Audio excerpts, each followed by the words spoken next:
GALvanize Action is focused specifically on moving the margins among white women.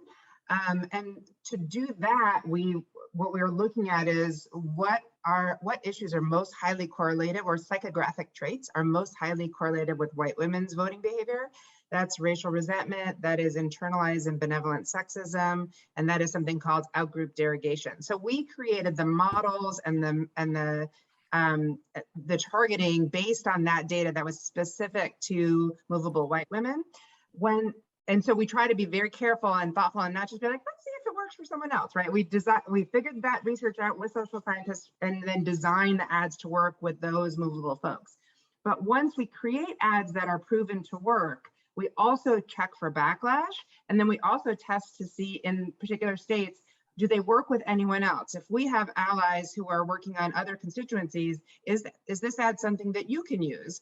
Or if I use it, is it going to cause any trouble for you, right? Like, what does partnership look like? So one of the things we always do is check to see who else it works with.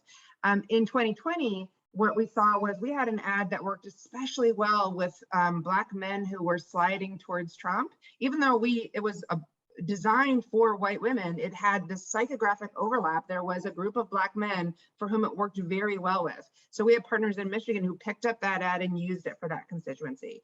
In Texas, we're interested in going into Texas because there is, people think Texas might be the Georgia of the future, which, is the Virginia of the past. So if Texas might be the new Georgia, there's a huge percentage of movable white women. And then there's also a high Latina population that is movable. So we took our ads that worked with white women nationally and tested, will they work in Texas, right? Is it enough just to slap a y'all on there, or does it have to be different culturally? And who else does it work with? And we were really surprised to discover that all of the ads we created around critical race theory, around supporting race and equity in schools, worked better for our movable Latina women than the white women we actually created them for. And so we went back to our neuroscientists and our behavioral psychologists to think about, why would that be? What were we tapping into?